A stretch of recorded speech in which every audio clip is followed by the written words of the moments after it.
tadi melanjutkan tafsir Al-Baqarah ayat 198 dan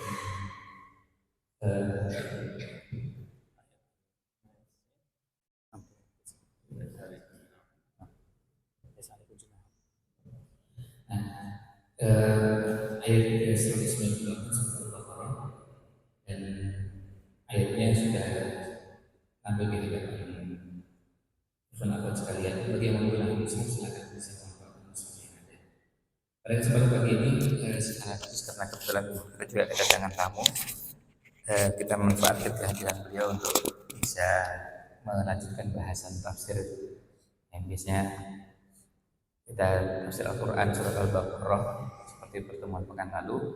Pagi ini insya Allah akan diisi oleh Syekh Abdullah Az-Zaidani. Saya akan terjemahkan materi.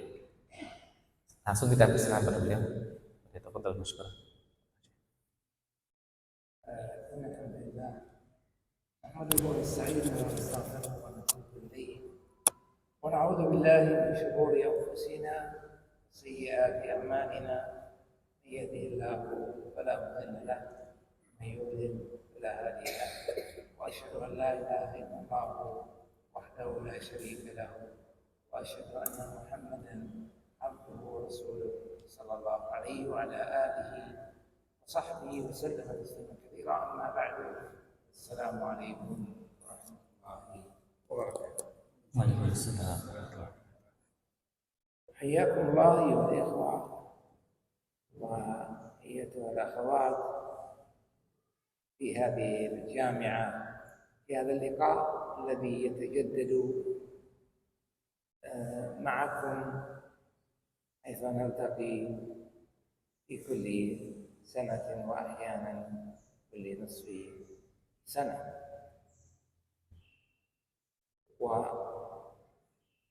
وحياكم الله في هذا الدرس، هذا المجلس الذي هو من خير المجالس، فإن خير مجالس الدنيا هي مجالس الذكر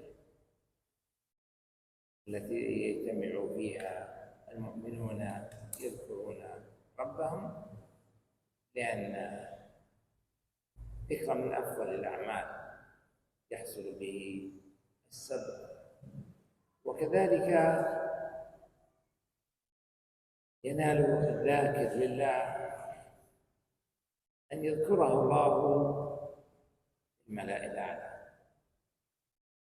قد قال النبي صلى الله عليه وسلم، يقول الله تعالى: من ذكرني في نفسه ذكرته في نفسي، ومن ذكرني في ملأ ذكرته في ملأ خير يذكره في ملأ الأعلى.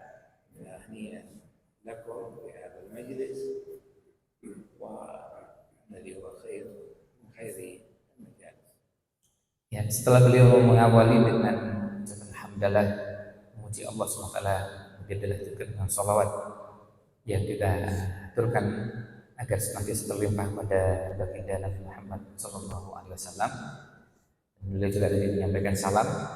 Beliau mengucapkan alhamdulillah dan terima kasih sekali atas kesempatan yang diberikan untuk bisa kembali hadir di Masjid Kampus UGM yang mulia ini, kampus yang kita semua kenal bagaimana kontribusinya.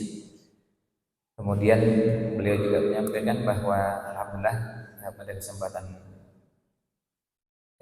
kunjungan beliau di sini, beliau kembali bisa hadir di tengah-tengah ikhwan-akhwat sekalian, Bapak Ibu dan mas-mas mbak-mbak sekalian, yang kita berharap mudah-mudahan menjadi satu majelis yang kita kenal sebagai majelis zikir, ya, majelis kita mengingat Allah SWT, majelis kita mempelajari firman-Nya, majelis di mana kita saling ingat mengingatkan, saling nasihat menasihati, yang dalam hadis jelas disebutkan dengan tegas bahwa majelis seperti ini adalah majelis yang mulia, majelis terbaik yang ada di muka bumi ini.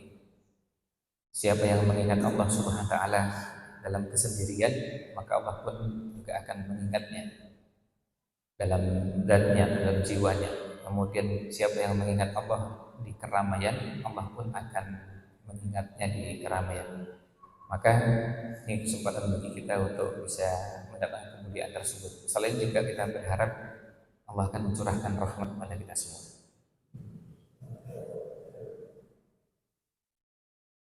وأهنئكم على هذا الدرس استمراركم عليه ومداومة على حضوره. فإن في هذا عدة أمور. الأول أنه اجتماع على تدارس كتاب الله سبحانه وتعالى وتعلمه فيه وفهمه. قد قال النبي صلى الله عليه وسلم: خيركم من تعلم القرآن وعلم. خيركم من تعلم القرآن وعلم. Kemudian beliau menyampaikan bahwa ini apresiasi beliau yang luar biasa pada teman-teman semua yang meluangkan waktu untuk hadir di majelis ini secara berkesinambungan, dan mudah-mudahan kita diberikan kekuatan untuk bisa istiqomah, karena kajian ini sudah berlangsung dalam rentang waktu yang cukup panjang dan lama. Kemudian yang menjadi kemuliaan dan kebahagiaan kita juga adalah bahwa majelis ini kita belajar Al-Quran. Di majelis ini kita mempelajari kalamullah yang Nabi SAW nyatakan, khairukum man ta'allama al-Qur'ana wa 'allamah. Sebaik-baik kalian adalah yang belajar dan mengajarkan Al-Quran. Kita berharap mendapatkan kemuliaan tersebut. والقرآن هو العلم، بل هو أصل العلم.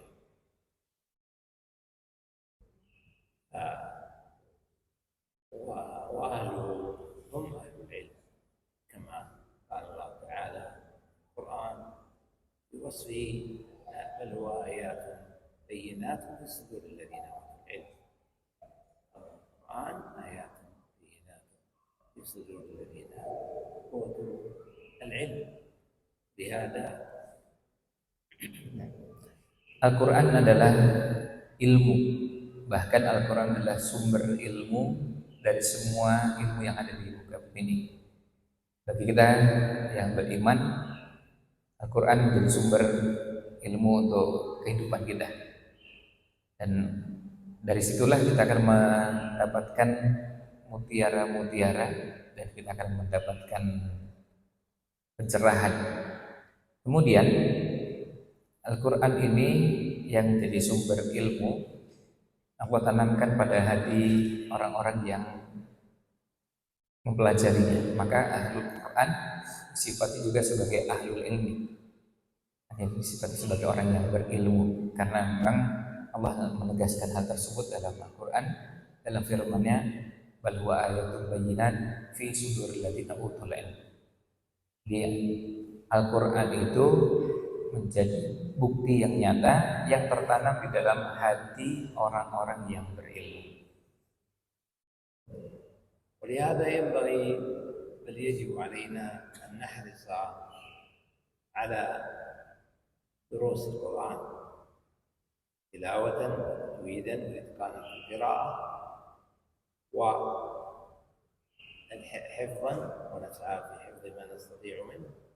والأمر الثالث الحرص على تفهم معانيه، ولو بأن نحفظ مثل هذا الدرس ونداوم عليه، وأيضا نقرأ تفسيرا على الأقل ولو كان مختصرا سهلا حتى نفهم كلام ربنا. Al-Quran yang kita pelajari ini meliputi beberapa hal, dimulai dari membacanya. Artinya membaca Al-Quran yang kita mengikuti rambu-rambu aturan bacanya, yang kita kenal dengan istilah tajwidnya. Kemudian dilanjutkan dengan menghafalnya sesuai dengan kemampuan masing-masing. Dilanjutkan dengan yang berikutnya adalah memahami kandungannya, atau kita istilahkan dengan tafsirnya.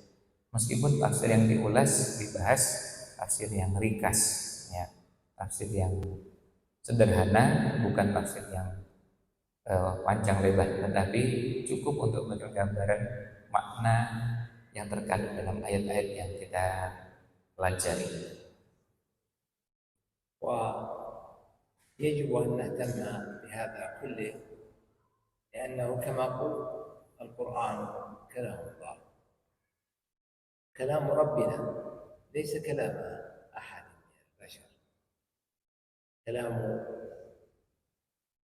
حبيبنا الذي نحبه وحبه فريضة، ومن أحب أحدا أحب كلامه، أحب سماعه، أحب ترداده، أحب تفاهمه.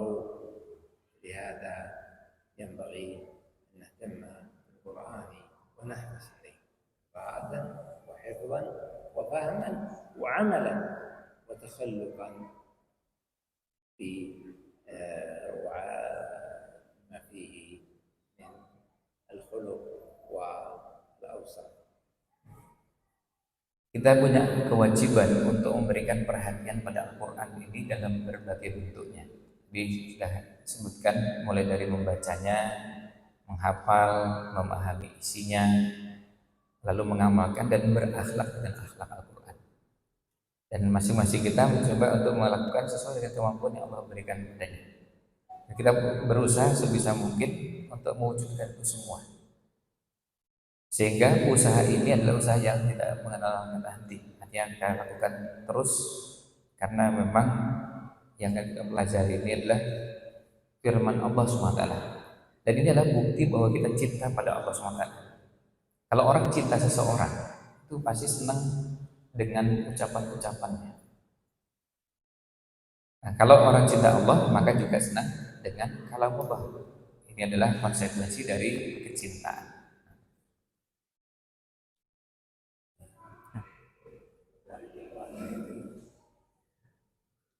Ya, mungkin takut pula ya. Kita akan minta salah seorang ikhwan untuk membacakan.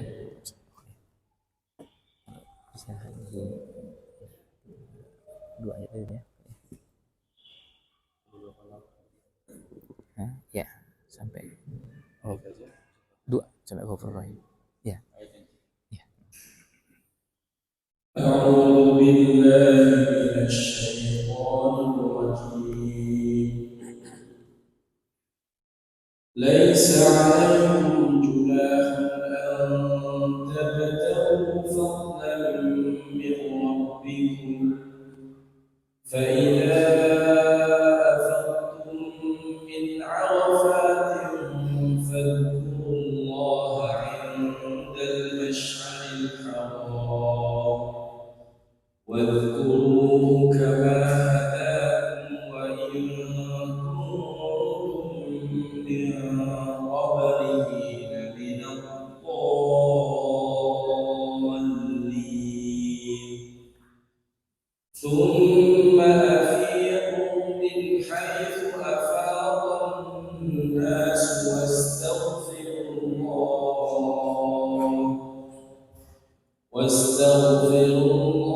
إن الله غفور رحيم.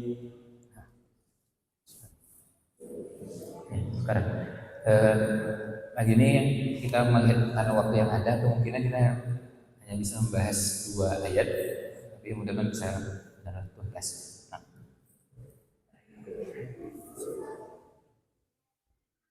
يقول الله سبحانه وتعالى ليس عليكم جناح، أي ليس عليكم إثم أن تبتغوا، أي أن تطلبوا فضلا من ربكم.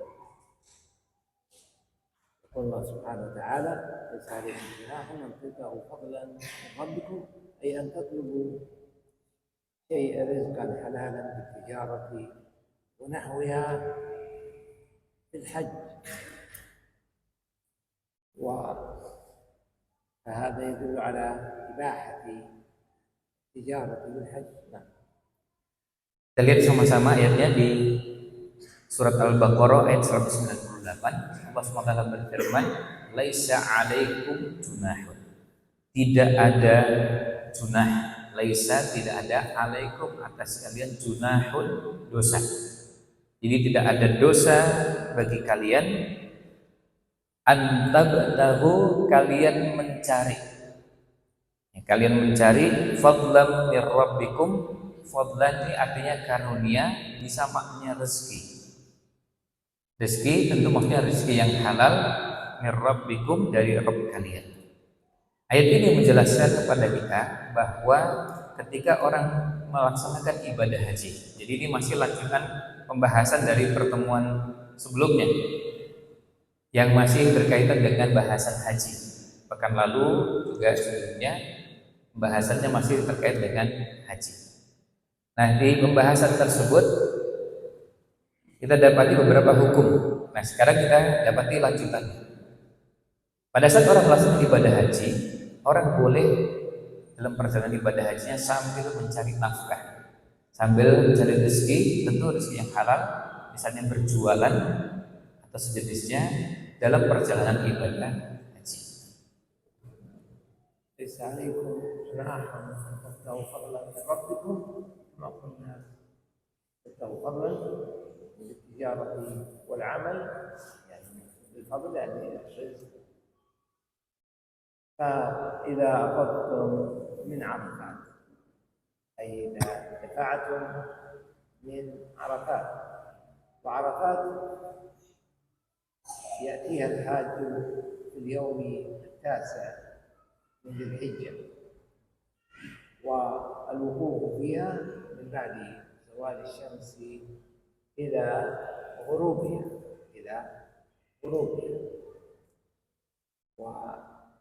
والنبي صلى الله عليه وسلم وقف بعرفة أذان صلى الظهر والعصر وخطب الناس، وقف يدعو حتى غربت الشمس ثم دفع، يعني تحرك وانتقل من عرفات إلى المزدلفة. Lanjutan ayatnya, faida afadtum min Arafah. Jika kalian telah bergerak, telah beranjak dari Arafah. Beliau sampaikan bahwa Arafah ini adalah salah satu tempat penting dalam pelaksanaan ibadah haji. Bahkan masuk dalam bagian yang sangat menentukan sahnya haji. Jamaah haji berada di Arafah pada tanggal 9 Dzulhijjah. Waktunya mulai dari waktu tergelincirnya matahari atau waktu zuhur sampai dengan terbenamnya matahari.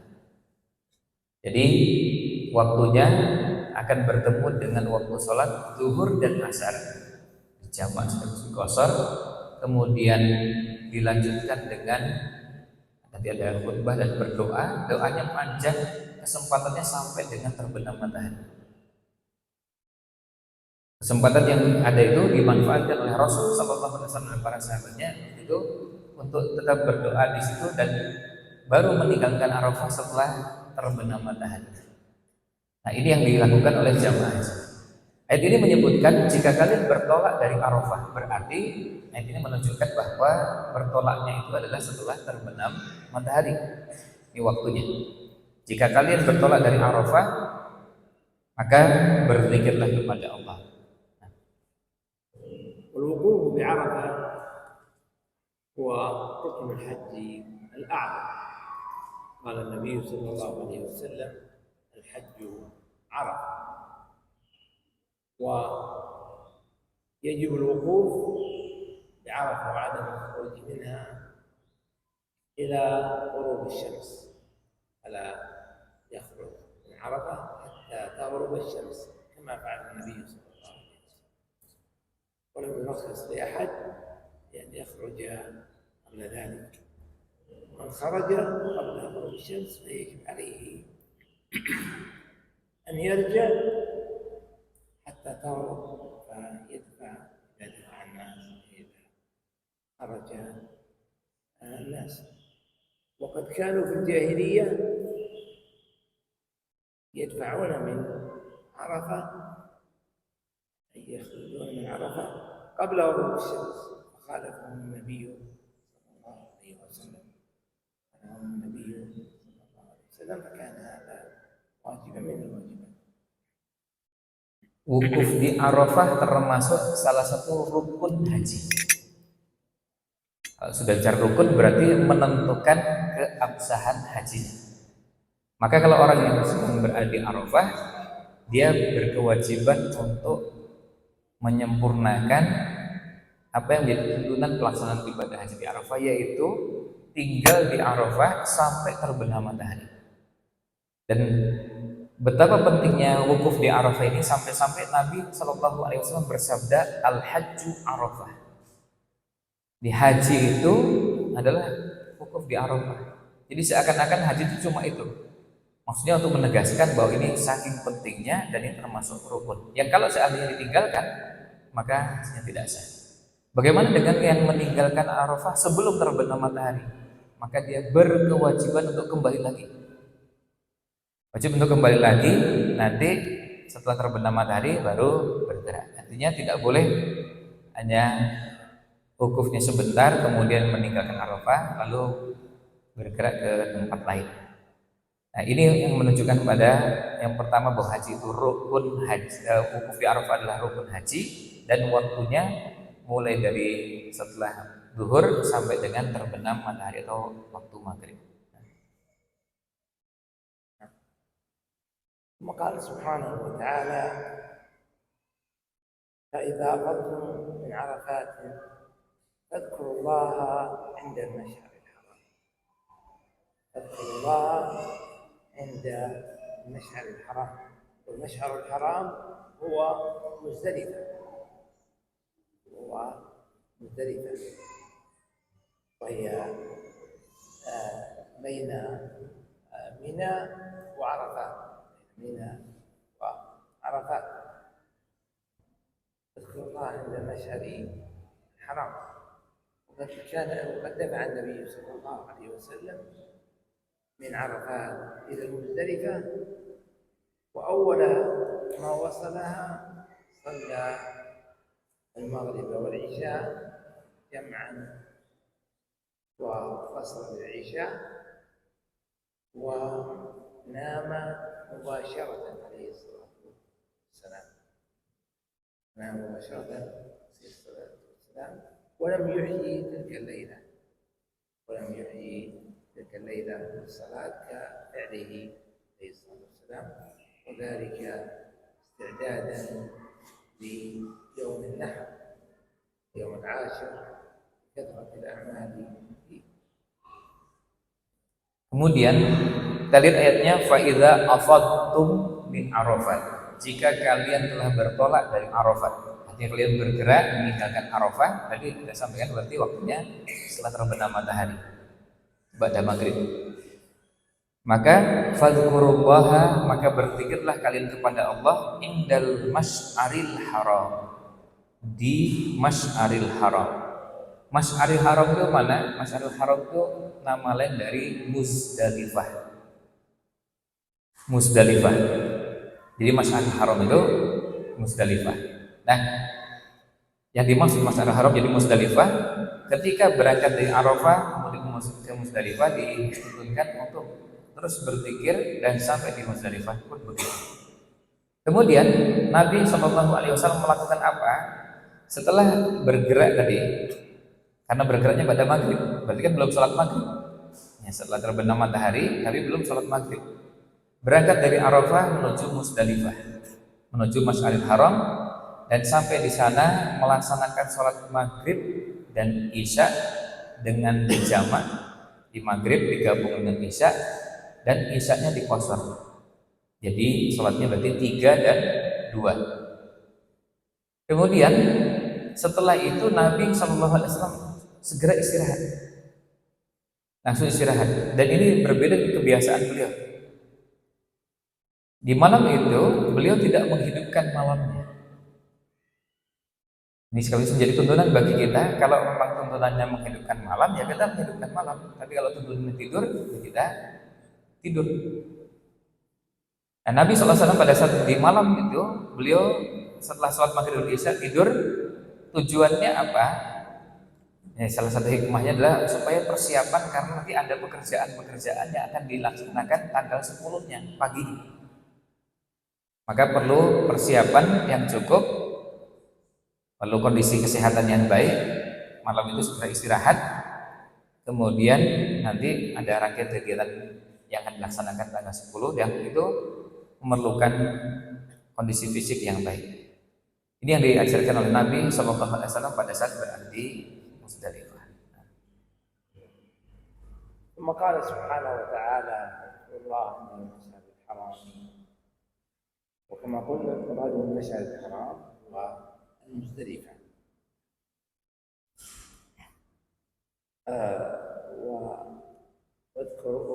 واذكروه كما هداكم قال الله تعالى واذكروه كما هداكم أي واذكروا الله بهدايته إياكم لأنه يعني شكرا له سبحانه وتعالى على نعمة الهداية لهذا الدين. والمراد بالذكر هنا ذكره بكل أنواع الذكر في الصلاة والقرآن والدعاء وكل تسبيح وتحميد وتكبير وتهليل.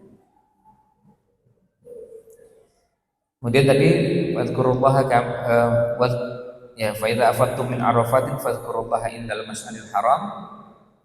Di situ sampai dengan tiba di Musdalifah, lanjutannya adalah wadhkuruhu kama hadakum, dan berpikirlah kalian sebagaimana Allah telah memberikan petunjuk pada kalian. Jadi berzikir sebagai wujud syukur atas hidayah yang Allah berikan kepada kalian. Di sini disebutkan zikir lagi, sebelumnya disebutkan juga zikir. Maka pemaknaan zikir ini perlu juga dimaknai dengan tepat.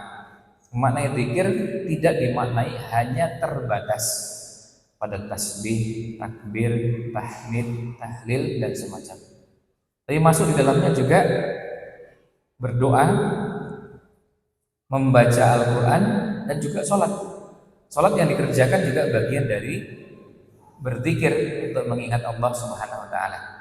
Maka ketika tadi disebutkan bahwa sampai di Musdalifah, Nabi sallallahu alaihi wasallam mengajarkan kepada kita untuk sholat, itu bagian dari zikir. Ini juga ada aktivitas yang lain yang juga merupakan bagian dari zikir. Jadi zikirnya masuk dalamnya sholat, baca Quran, berdoa, termasuk tadi tasbih, takbir, tahmid, tahlil dan zikir-zikir lainnya. ثم قال سبحانه وتعالى اذكروا الله كما هداكم وإن كنتم من قبله لمن الضالين. وإن كنتم من قبله يعني من قبل هدايته لكم لمن الضالين أي من الضلال وهو الخطأ في الطريق. كل من أخطأ الطريق إلى شيء فهو ضال. أي أنكم ضللتم الطريق في سيركم إلى الله وفي سيركم في حياتكم من قبل أن يهديكم ويدلكم ويوفقكم إلى طريق المستقيم والإسلام لمن الضالين منحرفين عن طريق المستقيم. Ya, selanjutnya kita lihat di ayatnya wadhkuru kama hadakum, dan berzikirlah kalian kepada Allah yang telah memberikan petunjuk kepada kalian. Karena telah memberikan petunjuk kepada kalian, wa in kuntum min qablihi, dan sungguhnya kalian sebelumnya laminad dhalin, termasuk orang-orang yang sesat. Jadi petunjuk yang Allah berikan kepada kalian adalah karunia yang besar yang patut disyukuri, karena sebelumnya kalian berada dalam kesesatan. Dhalin, orang yang sesat ini bisa sesat karena tidak mengetahui jalan menuju Allah Subhanahu wa taala. Bisa jadi orangnya cerdas, orangnya punya kedudukan, punya harta atau yang lainnya, tapi tidak tahu jalan menuju Allah Subhanahu wa taala. Maka tersesat. Tidak tahu caranya bagaimana memanfaatkan karunia yang telah Allah berikan kepadanya. Ini juga bisa jadi bagian yang harus diwujudkan, dan itulah yang patut kita syukuri. Dengan petunjuk yang Allah berikan, kita jadi mengerti bagaimana caranya berada di jalan petunjuk dan bagaimana caranya memanfaatkan karunia yang Allah telah berikan. Maka kesesatan yang sebelumnya ada pada diri yang kemudian Allah bimbing, ini patut disyukuri. Salah satu bentuknya dengan berpikir kepada Allah SWT. في هذه الآية من الفوائد والدروس أولا هي جواز التجارة والسعي وطلب الرزق للحاج وغيره. ويؤخذ منها أيضا أنه من خرج في عبادة وطلب الرزق بخروجه ذلك وسعى في تحصيل الرزق أن هذا جائز ولا يضر، كمن خرج إلى الجمعة ثم بعد الجمعة أو قبلها أو في طريقه إليها، كل هذا جائز. وقد قال الله في الجمعة خاصة كما الحج هنا قال: فإذا قضيت الصلاة فانتشروا في الأرض وابتغوا من رزق الله. Ayat 198 ini terkandung banyak manfaat atau faedah yang bisa kita ambil. Di antaranya yang pertama, bolehnya mencari rezeki, bolehnya berjualan, bolehnya berbisnis dalam perjalanan ibadah haji. Seperti yang sudah tadi disampaikan. Dan ini tidak hanya khusus haji, berlaku juga untuk ibadah yang lain. Maka boleh juga dalam perjalanan ibadah yang lain juga ada aktivitas yang menyertai, bisa sebelumnya atau sesudahnya, yang masih dalam rangkaian perjalanannya, aktivitas yang berhubungan dengan mencari nafkah, mencari rezeki. Contohnya pada saat sholat Jumat, ketika melaksanakan sholat jelas tidak berbisnis, tapi setelah selesai sholat Allah menyatakan idza qudiyatis sholat, jika sholat telah ditunaikan, sudah selesai dilaksanakan, fantashiru fil ard, bertebaranlah kalian di muka bumi ini, wabtagu min fadlillah, carilah karunia Allah SWT. Artinya setelah selesai sholat, pulang dari masjid, nggak pulang ke rumah, tapi misalnya berjualan, berbisnis, ini juga termasuk yang dibolehkan.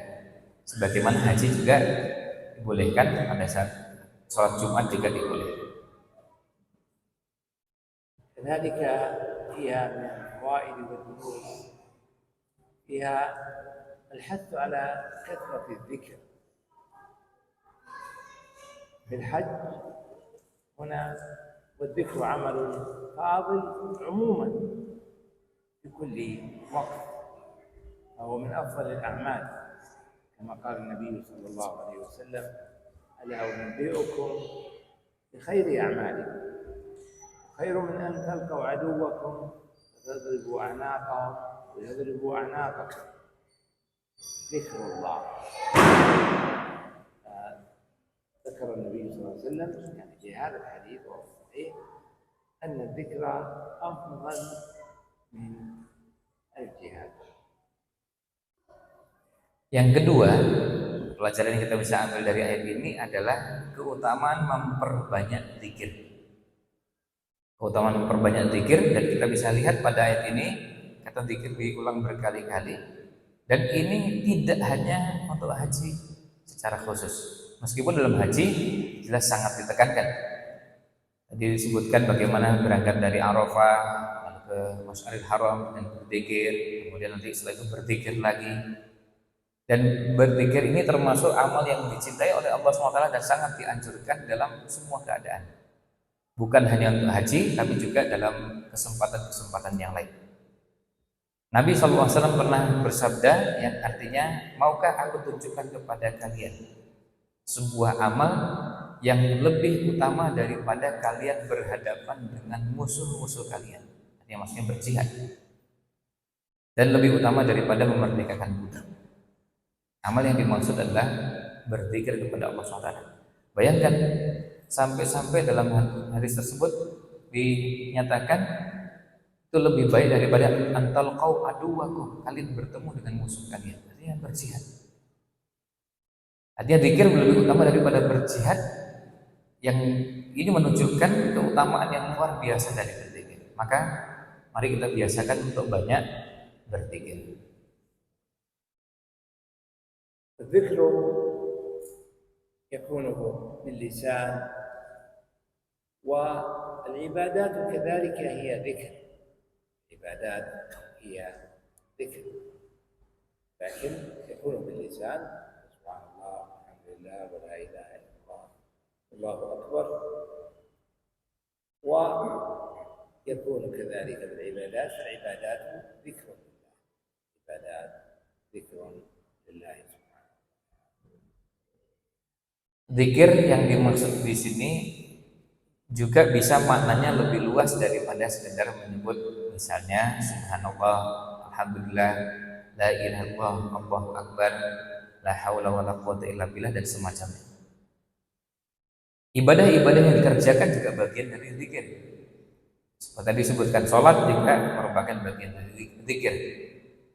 Maka ketika ada anjuran memperbanyak berzikir dengan maksud mengingat Allah SWT, ya kita bisa lakukan selain dengan zikir lisan, juga zikir dengan anggota badan.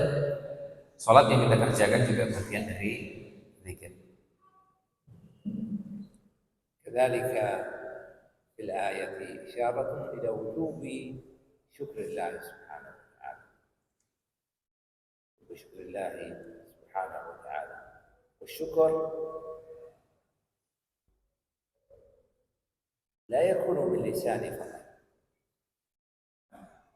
الشكر يكون باللسان ويكون بالقلب، يعني بأن يعترف العبد بقلبه بإنعام الله عليه ويستشعر ذلك ويذكر بقلبه.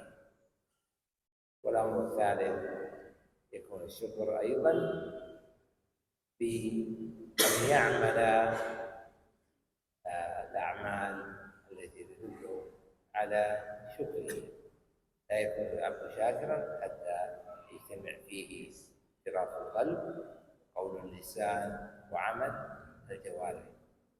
لهذا قال الله تعالى: اعملوا آل داود شكرا، اعملوا آل داود شكرا، يعني اعملوا يعني لله شكرا، يعني لأجل شكر الله سبحانه وتعالى. وهنا قال الله تعالى: اذكروا الله كما هداكم. Kemudian ayat ini juga menunjukkan pada kita pentingnya bersyukur. Anjuran, ajakan untuk bersyukur atas karunia yang Allah berikan. Dan syukur ini yang ideal diwujudkan dengan 3 bentuknya. Pertama, dengan hati. Kita meyakini semua nikmat yang kita terima sumbernya dari Allah Subhanahu wa taala. Yang kedua, dengan lisan, dengan kalimat-kalimat pujian kita kepada Allah seperti tadi tasbih, takbir, tahmid, tahlil dan yang lainnya. Itu adalah bentuk zikir dengan lisan. Dan yang ketiga, dengan anggota badan. Dengan anggota badan maksudnya nikmat yang Allah berikan kepada kita ini semakin membuat kita bisa dekat dengan Allah, semakin baik ibadah kita diwujudkan dengan memanfaatkan anggota badan ini dalam ketaatan. Allah SWT berfirman, i'malu ala Dawuda syukra.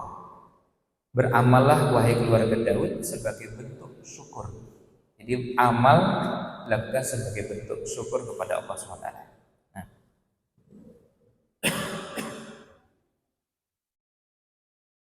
فائدة الدرس الأخير من هذه الآية والتذكير بنعمة الهداية، وأنها أعظم نعمة يمن بها الله سبحانه وتعالى على العبد. النعم المادية في الدنيا هذه نعم محدودة وتزول، أما نعمة الهداية فهذه هي التي بها النجاة والسعادة في الدارين، دار الدنيا والآخرة. كثير من الناس يتذكر نعم الله عليه بالصحة، بالمال، بالزوجة، بالولد، بالشباب، بغير ذلك من النعم، لكنه يغفل ويحتاج إلى التذكير بأعظم نعمة، وهي نعمة الهداية والإيمان، الهداية إلى السنة، وكل ما كان فيه نجاته في الآخرة وسعادته في الدنيا. Yang terakhir di ayat ini, pelajaran yang kita bisa petik adalah betapa besarnya nikmat hidayah. Nikmat yang Allah karuniakan kepada kita sangat banyak dan tidak mungkin kita hitung jumlahnya. Tetapi sayangnya sebagian kadang lebih ingat dengan nikmat-nikmat yang nampak terlihat, misalnya nikmat kesehatan, nikmat dalam bentuk harta, dapat rezeki, dapat uang, dapat jabatan, termasuk juga nikmat yang berkaitan dengan keluarga, bisa berumah tangga, suami, istri, nikmat dapat anak. Nikmat-nikmat itu tentu bagian dari nikmat yang patut disyukuri. Tapi jangan lupa ada nikmat yang sangat besar, yaitu nikmat hidayah. Karena ini menentukan keselamatan kita di hari akhir. Sementara kalau kesehatan tidak menentukan, uang juga tidak menentukan, jadi tidak menjadi penentu.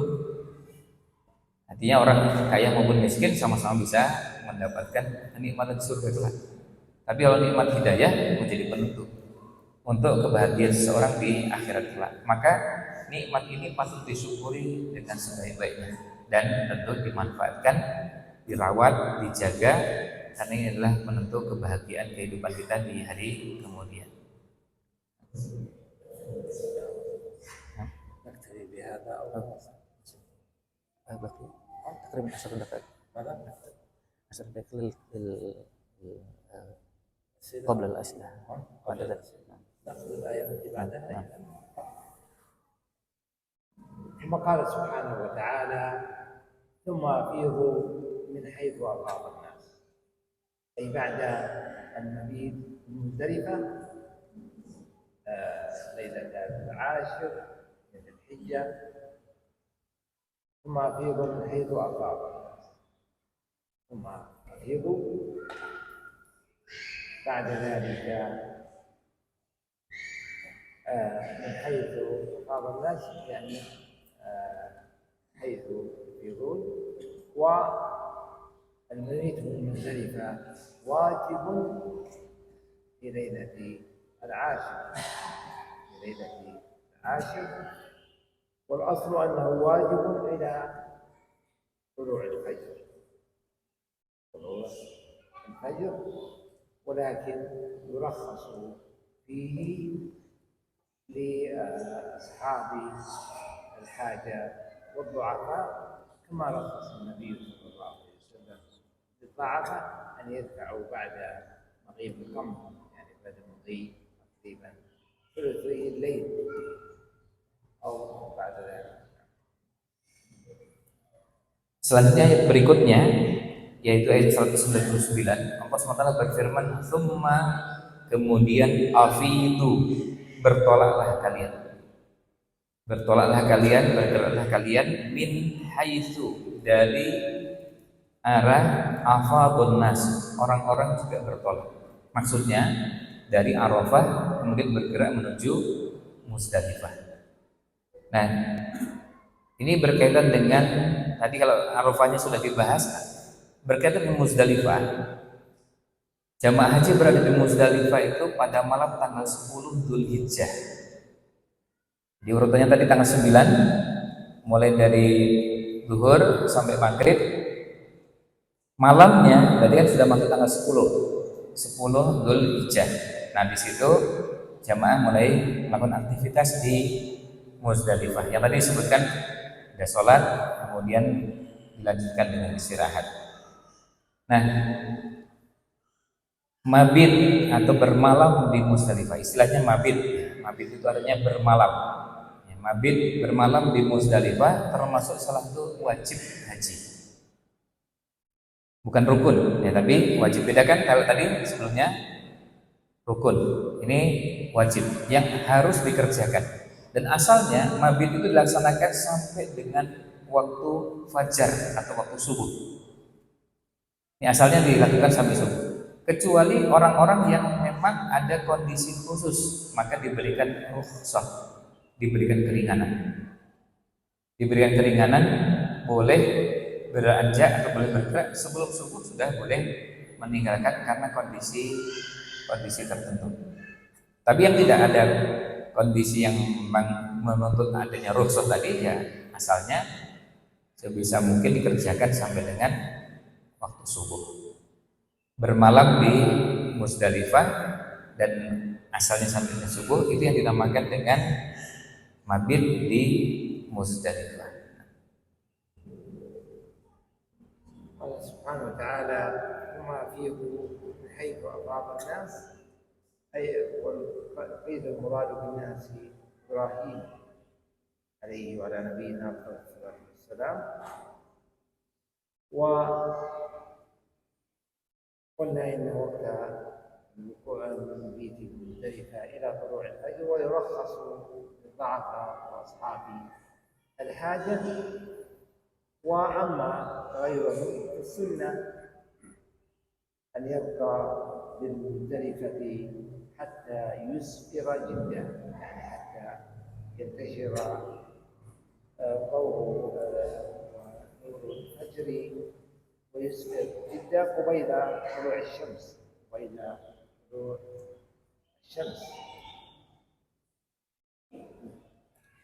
Nah, kemudian beliau sampaikan bahwa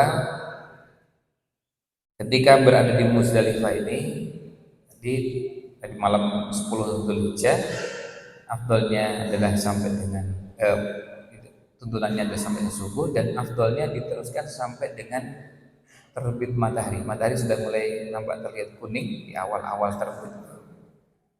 Ini yang dianjurkan dilakukan oleh jamaah haji. Kemudian baru nanti berangkat dari Muzdalifah menuju tempat berikutnya, menuju Mina. Nah, tadi beliau sempat sampaikan, saya lupa terjemahkan, bahwa di Muzdalifah, yang namanya di Arafah itu kaum muslimin tinggalnya sampai dengan terbenam matahari. Kalau masyarakat jahiliyah dulu sampai sebelum terbenam matahari mereka sudah meninggalkan Arafah. Kemudian pada saat di Muzdalifah ini jemaah haji tinggal bermalam, dan kalau memang bukan termasuk orang-orang yang ada rukhsah, bisa jadi rukhsah itu karena sakit, bisa juga karena sudah sepuh. Bagi sebagian jemaah haji negeri kita kan sudah S3 ya, S3 itu sudah sangat sepuh, sehingga mereka dapatkan keringanan untuk bermalam di Muzdalifahnya nggak lama-lama karena kondisi fisik yang memang berat, maka diberikan rukhsah. Juga orang yang mendampingi mereka, mengawal mereka, misalnya ada yang sepuh 10 orang, yang mengawal ada 3 orang misalnya. Nah, yang muda-muda meskipun masih muda tapi menjadi pendamping mereka juga termasuk yang mendapatkan rukhsah. Yang mendampingi orang sakit, yang mendampingi orang yang sudah sepuh, yang memang berat untuk bisa malam situ, mereka diberikan keringanan. وقال سبحانه وتعالى واستغفر الله أي واطلبوا المغفرة من الله إن الله كان غفورا رحيما. واستغفر الله أي لما حصل منكم من تقصير، والاستغفار مشروع في آخر كل عبادة بعد كل عبادة. ولهذا السنة بعد الصلاة أن يقول أستغفر الله ثلاثة. وهنا قال الله تعالى واستغفر الله أي على ما حصل منكم من تقصير ونقص في أداء الواجب. Lanjutannya adalah wastaghfirullah, dan wastaghfirullah, istighfarlah, mohon ampunlah kalian kepada Allah. Ini kita dianjurkan untuk minta ampun kepada Allah SWT. Dan syariat istighfar ini, kalau kita perhatikan dalam banyak ibadah, itu dilakukan di akhir atau setelah ibadah. Pada bahasan haji ini kita bisa lihat ini masih dalam rangkaian akhir, tapi sudah di akhirnya, bukan di awal. Jadi sudah ada wukuf di Arafah, kemudian mabit di Muzdalifah, kemudian dilanjutkan oleh wastaghfirullah. Kalau kita sholat sehari-hari, sholat 5 waktu, kita dianjurkan juga beristighfar kapan? Setelah selesai sholat yang kita kerjakan. Begitu salam, kemudian kita ucapkan astagfirullah, astagfirullah, astagfirullah, itu adalah bagian dari yang disyariatkan. Jadi kita lihat pada beberapa ibadah ini dianjurkan. Apa rahasianya? Kenapa dikerjakan di akhir atau setelah? Karena ini bisa jadi ibadah yang kita kerjakan itu banyak kekurangannya. Ada hal-hal yang perlu ditutupi. Nah, ditutupi dengan istighfar. Sholat yang kita kerjakan kadang-kadang masih ada kekurangan di sana sini, maka kita istighfar. Haji yang kita kerjakan ada kekurangan di sana sini, maka kita juga istighfar. Jadi istighfar disyariatkan untuk menutupi kekurangan yang ada pada ibadah yang dikerjakan. في هذه الآية من الفوائد أو من الدروس فيه أنه يشرع للعبد الاستغفار في أدبار العبادات وفي كل، والاستغفار مشروع في كل وقت. ولهذا النبي صلى الله عليه وسلم كان يستغفر في المجلس الواحد أكثر من 70 مرة، وهو الذي غفر له ما تقدم من ذنبه وما تأخر. Nah, tadi penghujung ayat ini bicara tentang mohon ampun kepada Allah SWT. Kemudian kita masuk pada bahasan akhir, itu apa pelajaran yang kita bisa ambil dari ayat ini? Yang pertama, anjuran untuk memperbanyak istighfar. Dan istighfar ini disyariatkan baik di akhir atau di penghujung ibadah atau setelah ibadah, dan juga disyariatkan pada semua kesempatan. Kalau tadi di penghujung ibadah atau dilakukan setelah ibadah, seperti yang tadi contohkan pada haji dan pada sholat, tapi juga dilakukan di setiap keadaan, seperti yang juga dilakukan Nabi SAW. Dalam satu hadis yang sahih disebutkan bahwa Nabi SAW dalam sebuah majelis, sekali duduk di majelis beliau beristighfar lebih dari 70 kali. Padahal beliau ini orang yang sudah jelas diampuni dosanya yang telah lalu dan yang akan datang. Artinya kalau beliau nggak usah istighfar pun sudah jelas masuk surganya. Tapi beliau mengajarkan kepada kita untuk memperbanyak istighfar. والاستغفار هو كما تقدم هو طلب ستر الذنب ومغفرته، أي زواله والعفو عنه. والله سبحانه وتعالى وصف نفسه في آخر هذه الآية فقال سبحانه وتعالى إن الله غفور رحيم. إن الله غفور أي كثير المغفرة، رحيم سبحانه وتعالى. ففي إشارة إثبات هذين الاسمين لله سبحانه وتعالى، الغفور والرحيم، وإثبات هاتين الصفتين لله سبحانه وتعالى، وهي صفة المغفرة التي هي ستر الذنب والتجاوز عنه، والرحمة والرحمة. Kemudian di penghujung ayat ini pelajaran yang lain juga yang kita dapatkan bahwa Allah sifat zatnya dengan Ghafur dan Rahim. Ghafur itu artinya Allah sangat banyak memberikan ampunan kepada hambanya. Kita semua ketahui bahwa diri kita ini banyak salah, banyak dosa, banyak kekurangan, banyak kelemahan, dan kita dianjurkan untuk memperbanyak istighfar. Tapi juga di sisi yang lain kita mendapati Allah SWT juga, dan ini hanya nyambung. Di sisi yang lain Allah juga Maha Pengampun. Seandainya hamba ini berbuat salah, minta ampun, berbuat salah, minta ampun lagi, Allah memang Ghafur. Ghafur itu artinya banyak memberikan ampunan. Kalau kemarin salah, bulan lalu salah, tahun lalu salah, minta ampun, Allah berikan ampunan. Salah lagi, minta ampun lagi, diberikan ampunan lagi, dan begitu seterusnya. Ini yang menunjukkan pada kita bahwa Allah SWT Ghafur, kemudian Rahim. Rahim itu artinya sangat sayang kepada hamba.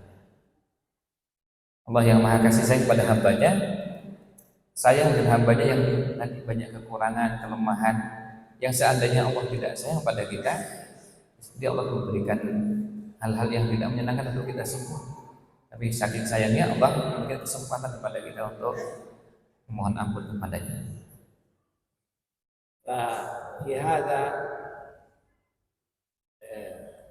بيان أن العبد ينبغي أن لا يصيبه القنوط أبدا، ولو أسرف على نفسه وتجاوز فيجب عليه أن يستغفر ويتوب ويرجع إلى الله، فإن الله هو الغفور الرحيم، والغفور الرحيم الذي يستر الذنب ويتجاوز عنه.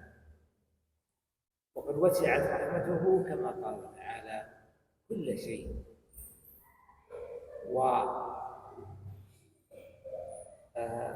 وكل ما يحصل في الدنيا وفي الأرض من الرحمات هذه هي جزء من 100 جزء من الرحمة.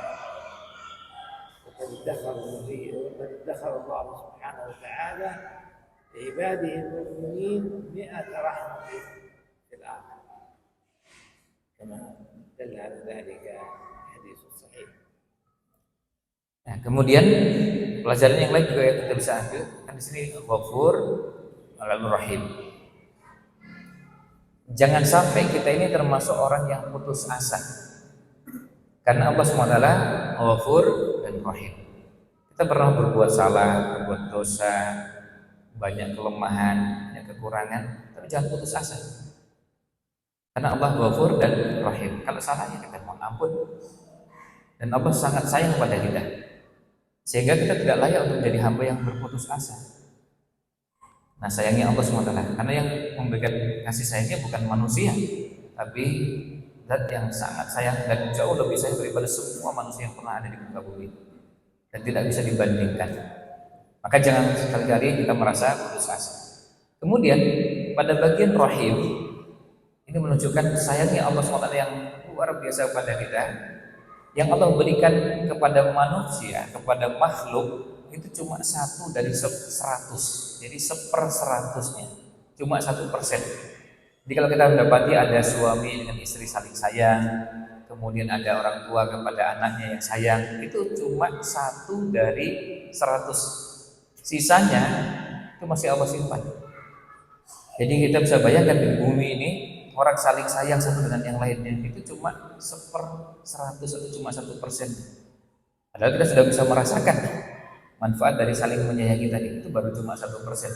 Bayangkan kalau 99-nya dikeluarkan semua, seperti apa kasih sayangnya. Ini untuk menunjukkan betapa kasih sayang Allah SWT itu tak bertepi ya, saking banyaknya. Nah, kemudian juga di sini ditekankan bahwa karena sifat itu ada pada zat Allah, maka kita harus menghadirkan dalam diri keyakinan ada 2 sifat tersebut. Ya. Untuk materinya kita rasa cukup, dan selanjutnya silakan kalau ada pertanyaan yang mau disampaikan langsung atau tertulis, kami silakan. Ya, silakan Pak. Ya.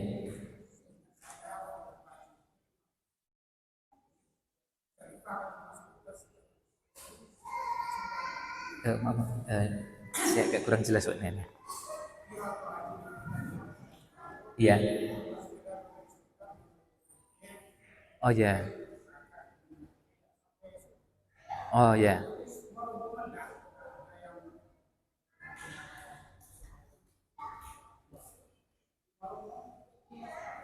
Oh gitu ya. Nah, وقال أنه عندما ذهب للحج في المزدلفة جلس قليلا بس يعني يصلي يأخذ الحصيات وجلس مدة قصيرة ثم يذهب. يعني طبعا هو يقطع الحملة. الحملة هو الذين يوجهونها. نعم. ما دام انه مع رفقته وحمله ولا يستطيع ان ينفصل عنهم، ولو انفصل عنهم لا قد يتسبب ذلك في ضياعه وفساده وعدم قدرته على اكمال الحج، فانه معذور في هذا ولا شيء عليه.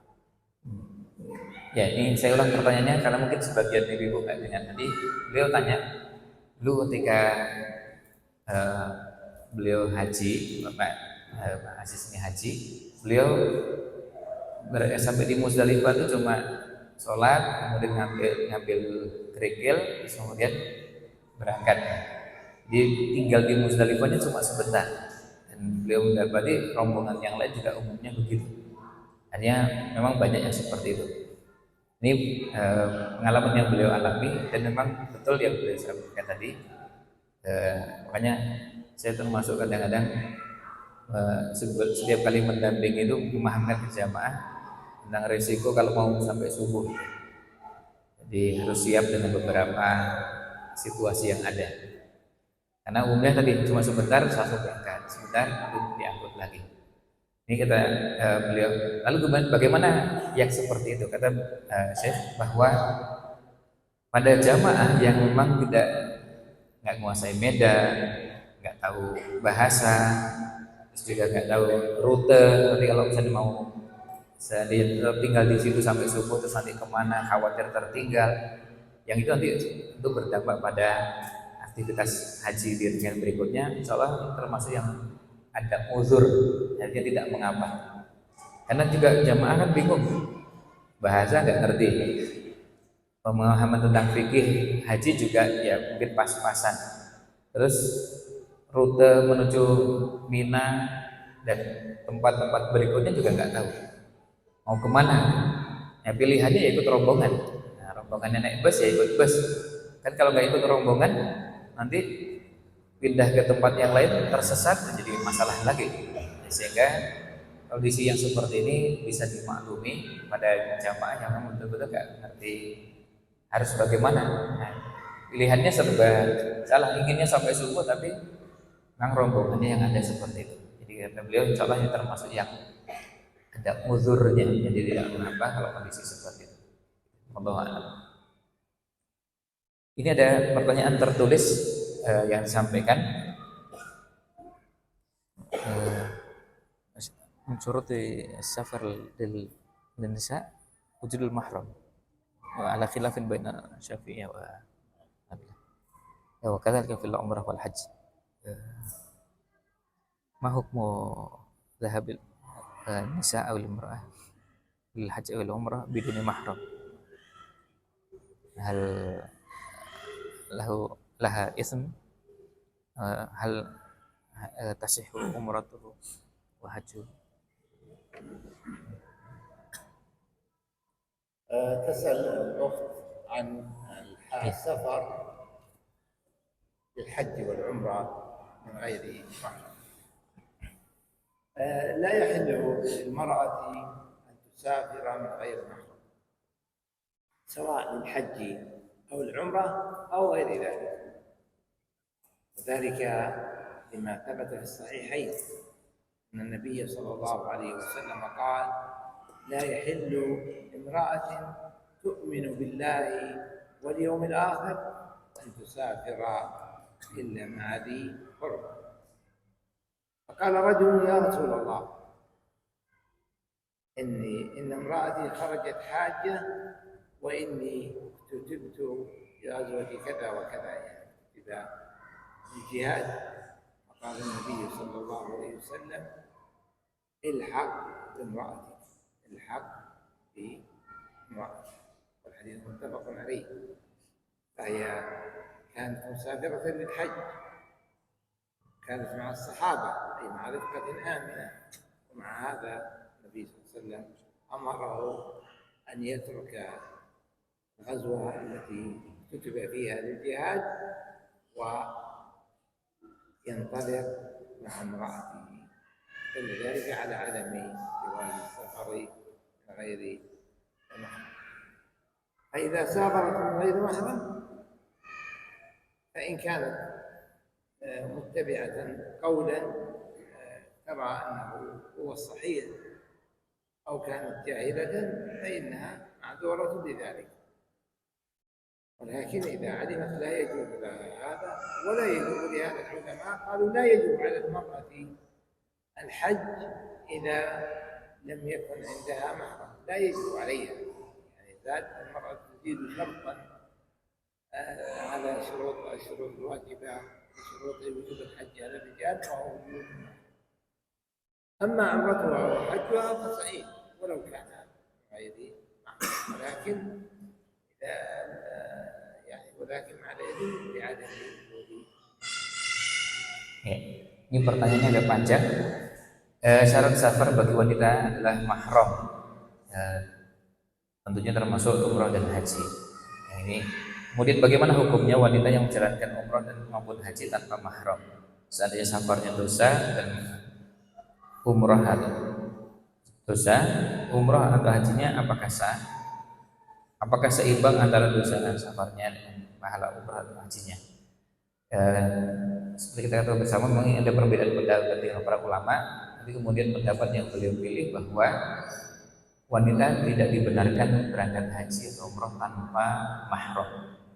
Dasarnya adalah pertama hadis Nabi Shallallahu Alaihi Wasallam, la tusafirul mar'ah, tidak boleh seorang wanita pergi, wanita yang seperti apa, yang beriman kepada Allah dan hari akhir, pergi safar, pergi jauh tanpa mahram, masuk untuk kepentingan haji dan umrahnya. Kemudian yang kedua adalah dalam hadis ketika ada seorang sahabat yang menceritakan, ya Rasulullah, istri saya berangkat haji sendirian bersama rombongan. Kemudian saya sudah ditetapkan untuk berjihad, ditetapkan untuk berangkat pergi ke tempat yang lain dalam rangka jihad. Kemudian perintah Nabi SAW kepada yang bersangkutan, tinggalkan jihadnya, suruh nyusul istrinya. Terus nyusul istrinya, menemani istrinya untuk berangkat ke tanah suci. Nah, ini yang dijadikan dasar pilihan pendapat tersebut. Maka kemudian beliau sebisa mungkin dia ditempuh.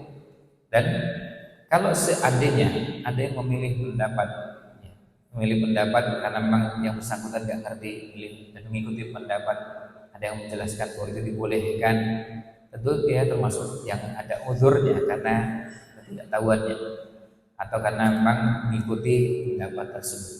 Tapi jika ngerti, tahu, lalu kemudian paham dengan pilihan yang seharusnya diambil, maka tentu memilih yang terbaik.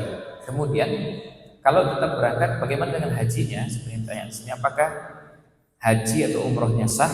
Maka jawabannya hajinya tetap sah. Hajinya tetap sah, tapi dengan pilihan pendapat yang tadi beliau sampaikan, itu hajinya tetap sah meskipun melakukan perbuatan dosa tersebut. Tapi hajinya dan umrohnya tetap sah. Demikian Allah. Soal akhiran al-ibadah fil yawm ats-tsamin. Fil yawm ats-tsamin dzulhijjah. Tarwiyah. Ini mungkin tubayyin lana al-ibadat fi yawm ats-tsamin. مختصر.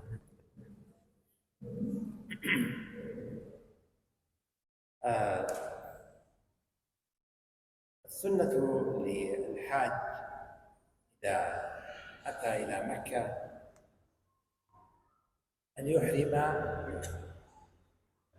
إذا كان أقول إذا كان غير محرم، يعني كان متمتعا مثلا أو جاء في اليوم الثامن، سنته أن يحرم قبل الظهر. هذه هي السنة، أن يحرم قبل الظهر، يعني ضحى يوم الثامن، يوم التروية، ثم يذهب إلى منى ويبقى في منى حتى اليوم التاسع. وليس هناك عبادات خاصة باليوم الثامن إلا كما قلنا الإحرام لمن لم يكن محرما، المتمتع، يعني المتمتع يأخذ إحرامه قبل ذلك ثم حل منها ما يكون حلالا، أو من لم يحرم يوم الثامن، يوم الثامن. السنة في الضحى يكون الإحرام في وقت الضحى قبل الظهر، والسنة كذلك أن يبقى في منى إذا كان له مكان في منى، فكذلك السنة أن يبقى في منى في اليوم الثامن، وهو سنة، فإن لم يكن يستطيع أو لم يكن له مكان فلا شيء عليه. وليس هناك عبادات خاصة فيها يوم الثامن أو في الليلة التاسعة. صلوات كده، صلوات تقصر. الحاج يقصر الصلوات لأنه مسافر، القصر للسفر، القصر للسفر، الحاج يقصر الصلوات لأنه مسافر، إلا إذا صلى مع من يتمون فيجب عليه الإتمام، كما لو صلى في الحرم والحرم يتمون فيجب عليه الإتمام. ولكن إذا صلى الحجاج مع بعضهم أو صلى إماما أو خلف الصلاة فصلى وحده فإنه يقصر الصلاة لأنه مسافر. Ya, ini pertanyaan terakhir. Mohon penjelasan mengenai ibadah tarwiyah. Di ibadah tarwiyah ini ibadah yang dikerjakan jamaah haji tanggal 8 Dzulhijjah. Sering diistilahkan dengan tarwiyah. Jadi hari ke-8 dinamakan hari tarwiyah. Apa yang dikerjakan? Disampaikan bahwa sunnahnya jamaah haji pada waktu tersebut berangkat ke Mina. Dan bagi yang belum berihram, karena ini tergantung jenis ibadah hajinya. Karena haji itu ada 3, haji tamattu, qiran, dan ifrad. Nah, kalau yang belum berihram maka berihram pada tanggal 8 tersebut. Waktunya afdalnya adalah pagi, sebelum zuhur. Artinya pagi itu sebelum zuhur, mau pagi sekali, agak siang, yang jelas sebelum zuhur. Nah, kemudian berangkat ke Mina dan tinggal di Mina. Tidak ada ibadah khusus yang dikerjakan di Mina. Ditinggal di Mina tanggal 8 sampai tanggal 9. Jadi tanggal 8 pagi sebelum zuhur sampai tanggal 9 juga pagi. Baru nanti setelah itu berangkat ke Arafah yang tadi penjelasannya sudah disampaikan sebelumnya. Nah, kemudian pada saat melaksanakan ibadah seperti ini, karena posisinya sebagai musafir, maka sholat yang dikerjakan diqashar. Sholat yang dikerjakan diqashar. Jadi pada saat sholat zuhur dikerjakan 2 rakaat, asar juga dikerjakan 2 rakaat, demikian pula juga isya. Kecuali kalau bermakmum dengan imam yang kebetulan imamnya sholatnya menyempurnakan atau itmam. Itmam itu lawannya qashar. Itmam itu artinya dikerjakan lengkap 4 rakaat. Misalnya ada yang sholatnya ke Masjidil Haram, maka ya jelas kalau di Masjidil Haram sholatnya 4, ya kita juga ikutnya 4. Tapi kalau di Mina asalnya adalah 2. Nah, ini yang dikerjakan oleh jamaah ketika berada di Mina tanggal 8 Dzulhijjah yang ditambahkan dengan tarwiyah. Jadi ada bagian terjemahan yang saya sampaikan bahwa di bagian pertanyaan sebelumnya bahwa kalau wanita yang tidak punya mahram kemudian mau berangkat gimana caranya? Kata beliau memang karena tidak ada kewajiban, karena tidak ada mahram berarti sebetulnya yang bersangkutan tidak terkena kewajiban haji maupun umroh karena tidak ada mahramnya. Nah, demikian ini pas tepat jam 8. Alhamdulillah saya kira untuk kesempatan pagi ini ulasan dari 2 ayat dari surat Al-Baqarah ayat 198 dan 199 masih bahasan tentang haji. Mudah-mudahan ulasan yang disampaikan oleh Syekh Abdullah Al-Hasidan ini bisa banyak memberikan manfaat bagi kita semua. Ada cerahan, ada nuansa dan hal-hal baru yang didapatkan dari apa yang beliau sampaikan. Sekali lagi juga saya mohon maaf kalau ada kekurangan sana sini dalam proses penerjemahan. Mudah-mudahan tidak mengurangi makna keseluruhan dari yang disampaikan. Dan kami cukupkan, kita akhiri. Subhanakallahumma wa bihamdika asyhadu an la ilaha illa anta astaghfiruka wa atubu ilaik. Assalamualaikum warahmatullahi wabarakatuh.